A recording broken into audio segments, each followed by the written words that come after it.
Imagine if Africa's two powerhouses, Morocco in the north and South Africa in the south, joined forces. What could that mean for the continent? Morocco, a kingdom with deep history and a gateway to Europe, and South Africa, a vibrant democracy and industrial leader, have long been rivals. But what if they became partners instead of competitors? Their combined economic strength and human talent could transform Africa from a continent that reacts to global events into one that shapes them.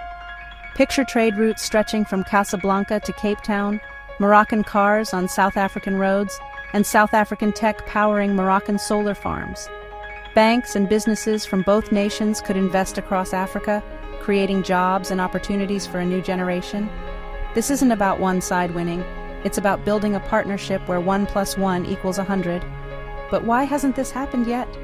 The answer lies in a long, complicated history of political disagreements and missed opportunities.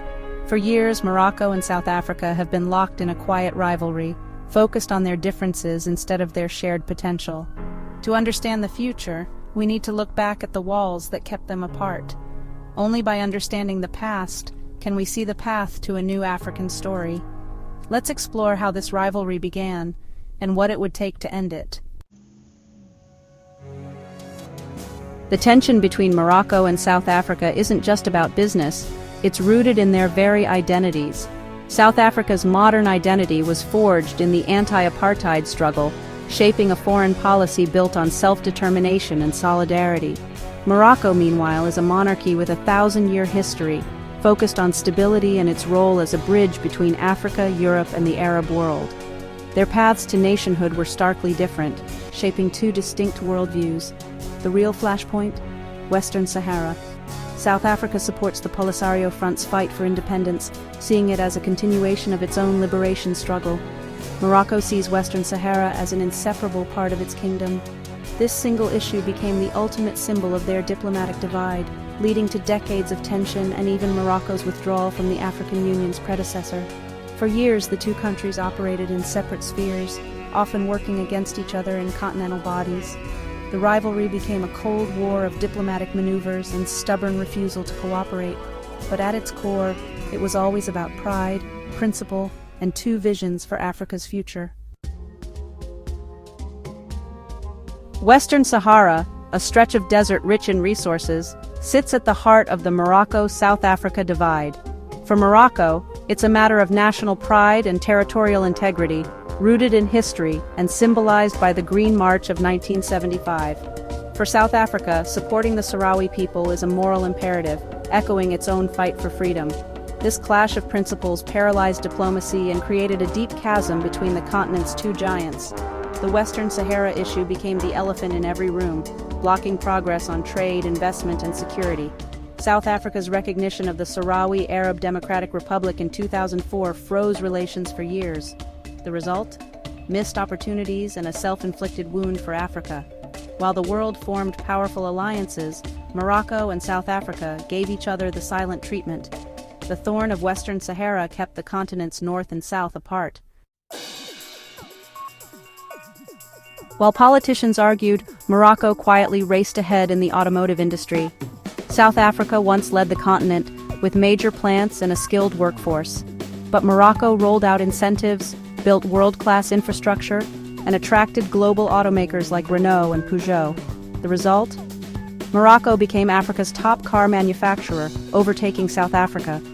Morocco's clear long-term strategy paid off, leveraging its proximity to Europe and political stability. South Africa's auto industry remained strong but struggled with internal challenges: instability, labor disputes, and power shortages. The car race shows the difference. Morocco put business first, while South Africa balanced economic goals with political responsibilities. It's a lesson in how focus and strategy can change the game. The rivalry wasn't just political, it shaped the economic map of Africa, and Morocco's approach set a new standard for what's possible. The banking sector tells a similar story. South African banks like Standard Bank once dominated the continent, expanding into sub-Saharan Africa after apartheid. But Moroccan banks took a different route, targeting Francophone West and Central Africa.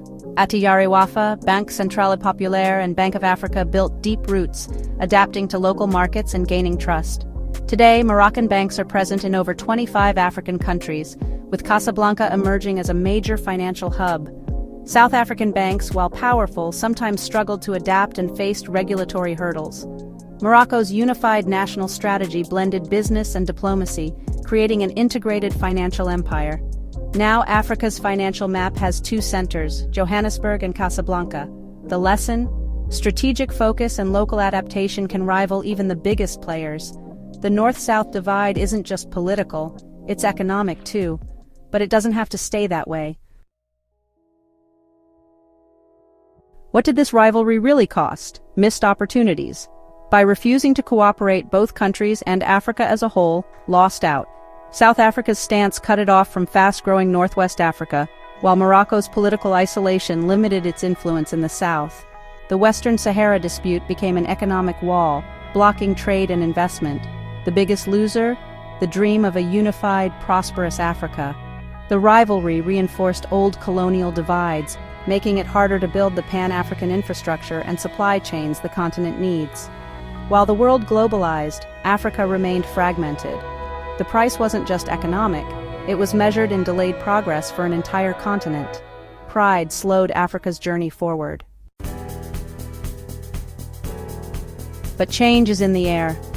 Morocco rejoined the African Union in 2017, signaling a willingness to engage, even with rivals. South Africa's President Ramaphosa has called for a new era of cooperation, recognizing the potential of partnership. The language is shifting from confrontation to collaboration. Both countries see that old rivalries are a luxury they can't afford. Global powers are making moves in Africa, and unity is now a strategic necessity. A new generation of leaders is less burdened by the past, focused on business and the future. They see the synergies: Morocco's manufacturing, South Africa's finance, green energy, and tech. The ice is breaking, and for the first time in a generation, a real alliance feels possible. The question is, will they seize the moment? The world is changing fast, and Africa is at the center of a new global competition. China, Europe, the US, Russia, Turkey, and the Gulf states are all vying for influence and resources. In this crowded field, African nations risk being played against each other. That's why a Morocco-South Africa alliance is so critical. Together, they could negotiate with global powers from a position of strength, setting the terms for investment and ensuring African interests come first. They could speak with one voice on issues like climate change, trade, and security. South Africa's BRICS membership gives Africa a unique platform. An alliance with Morocco would amplify that voice. Instead of being junior partners, a united Africa could become a central pillar in the new world order. The stakes are higher than ever. For Africa to thrive, its giants must stand together. The time for division is over. The world is watching. We stand at a crossroads. The path of rivalry is familiar, but the path of partnership leads to a brighter future. The question isn't if Morocco and South Africa should work together, but how. The Western Sahara issue remains, but creative diplomacy and shared economic interests could pave the way forward.